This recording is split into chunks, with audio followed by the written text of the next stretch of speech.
Presiding officer, for so many years under the impact of the UK Government's actions and policy directions, poverty and inequalities in Scotland have increased dramatically.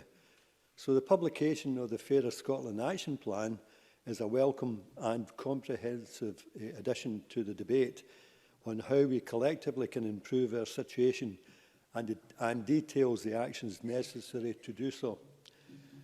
I think the foreword to the report by Marie-Therese Martin and Susan McMahon, who are Poverty Truth Commissioners, encapsulates the malaise and hopelessness that existed prior to the 2014 Scottish referendum, and the wide-ranging conversations that were engendered throughout Scottish society as part of the referendum campaign itself.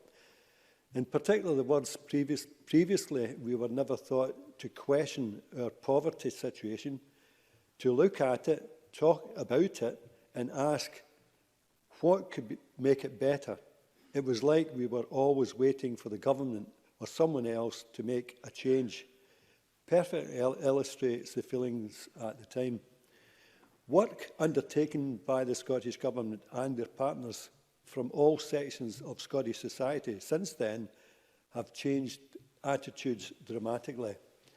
And despite limited powers to the Scottish Parliament, has made striking improvements to UK welfare arrangements by funding mitigation measures such as the bedroom tax and more. The Scottish Government in financial year 2018-19 invested £1.4 billion supporting low-income households, of which over £2 million was allocated from the Pupil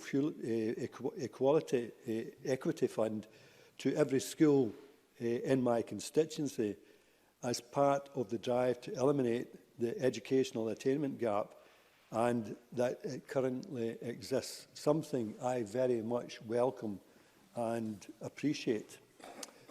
The eradication of poverty has to be the highest priority for the Scottish Parliament because of all other aspects of inequality in our communities flows from that one source. My quote on that is that poverty and all the other inequalities sleep in the same bed. It is of particular concern that as a result of the UK Government's austerity agenda and the draconian welfare policies have pushed thousands of additional families into poverty in Scotland, with many more families' futures put at risk. It is well known that children growing up in poverty will face reduced educational attainment, a poorer health and a shorter life expectancy. The Fairer Scotland Action Plan, first published in 2016, which contains 50 actions designed to tackle poverty, reduce inequalities and build a fairer and more inclusive Scotland, has already made significant advances, and introduction of the Scottish Child Payment of £10 per child per week by 2022, in my view, will prove a game changer and be of an enormous assistance to families, particularly women, that will benefit from distributing it within their household. Another game changer for hard-pressed families will be the extension of free early learning and childcare from 600 hours to 1,140 hours each year for every 3- and 4-year-olds and eligible 2-year-olds, which will start in August 2020.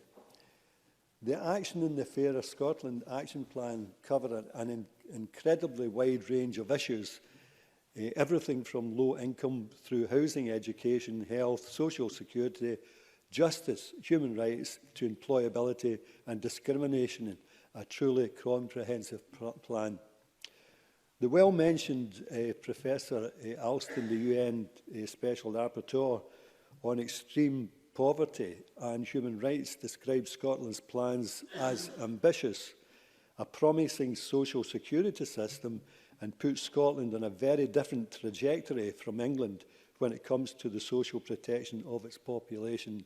That is some plaudit from a well-respected individual of world note.